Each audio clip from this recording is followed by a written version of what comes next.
Hi అండి, అందరికీ నమస్తే. Welcome back to my channel.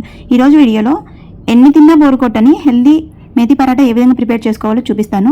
చూడండి, రెగ్యులర్గా చేసుకునే చపాతీల కన్నా ఇది చాలా హెల్దీ అండ్ టేస్టీ కూడా చాలా బాగుంటాయి. అడిగి మరీ చేయించుకుంటారు, మళ్ళీ ఎప్పుడు చేస్తామని. చేసుకోవడం కూడా చాలా ఈజీ. ఇలా ఫ్రెష్గా ఉన్న మెంతి కూర కట్టల్ని 4 తీసుకోండి. లేతగా ఉన్న ఆకుకూరను తీసుకుంటే కాడలతో సహా చిన్నగా కట్ చేసుకుని ఒక బౌల్లో తీసుకుని 2-3 సార్లు వాటర్ వేసి బాగా క్లీన్ చేసుకోండి. ఎందుకు మట్టి అంతా ఉంటుంది కాబట్టి. ఇలా ఎక్సెస్ వాటర్ పోయే వరకు ఫిల్టర్లో పెట్టుకోండి.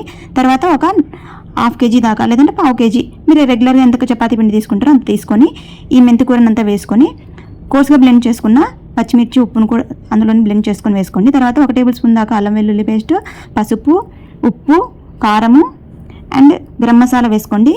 మీ దగ్గర వాము ఉంటే అది కూడా చేత్తో నలుపుకొని వేసుకోవచ్చు. 2 టేబుల్ స్పూన్ దాకా పెరుగు, 2 టేబుల్ స్పూన్ దాకా ఆయిల్ కూడా వేసుకొని, నేను వేసినప్పుడు క్లిప్ మిస్ అయింది. తర్వాత కొద్దిగా ఫస్ట్ అంతా కలుపుకొని, ఆకులే వాటర్ ఉంటాయి కాబట్టి రిలీజ్ అవుతుంది. సో ముందుగా వాటర్ వేయకుండా కలుపుకొని, తర్వాత ఎంత అవసరమైతే అంత వాటర్ వేసుకొని కలుపుకొని చూపిస్తున్నట్టు విధంగా కొంచెం గట్టిగా కలుపుకోండి. ఎందుకంటే ఆకులో ఉన్న వాటర్ రిలీజ్ అయ్యి చాలా సాఫ్ట్గా తయారవుతుంది.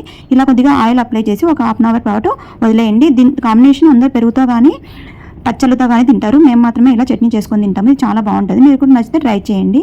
ఒక టమాటా, చిన్న ఆనియన్, ఒక పచ్చిమిర్చి వేసుకొని, కొద్దిగా ఉప్పు, కొత్తిమీర కూడా ఉండి వేసుకొని కోర్స్గా బ్లెండ్ చేసుకొని పక్కన పెట్టేసుకోండి. మనం ఎప్పుడైతే చపాతీ చేయాలనుకుంటున్నామో అప్పుడు గోధుమపిండిని తీసి 2 చేతులకు ఆయిల్ కానీ పిండిని కానీ అప్లై చేసుకొని 1 నిమిషం పాటు బాగా ఒత్తుకొని, ఎంత పిండి కావాలో అంత పిండి తీసుకొని చపాతీలా ఒత్తేసుకోవడమే. మీరు పూరిల్లా పొంగాలి అనుకుంటే ఫోల్డ్ చేసుకొని మధ్యలో ఆయిల్ అప్లై చేసుకొని చేసుకోవచ్చు. నేను చూపిస్తున్న మందంగా ఒత్తుకుంటే సరిపోతుంది. తర్వాత ప్యాన్ బాగా వేడెక్కిన తర్వాత నెయ్యిని కానీ ఆయిల్ కానీ అప్లై చేసుకోండి. నేను నెయ్యి అప్లై చేస్తున్నాను. నెయ్యి ప్లేస్ మీరు ఆయిల్ కూడా అప్లై చేసుకోవచ్చు. పైన కూడా నెయ్యి వేసి అంత బాగా స్ప్రెడ్ చేసుకొని తిప్పుకుంటూ కాల్చుకోవడమే. ఇవి చాలా సాఫ్ట్గా ఉంటాయి. గంటల తర్వాత కూడా అసలు గట్టిపడవు.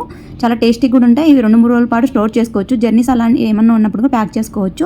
ఇవి లంచ్ బాక్సులకి కూడా చాలా బాగుంటాయి. పిల్లలు కూడా గంటల తర్వాత కూడా మెత్తగానే ఉంటాయి. తినడానికి ఈజీగా ఇష్టపడతారు. అండ్ ఖాళీ బాక్స్ కూడా ఇంటికి వస్తుంది. వీడియో నచ్చితే లైక్ చేయండి, షేర్ చేయండి, సబ్స్క్రైబ్ చేసుకోవడం మాత్రం మర్చిపోద్దండి.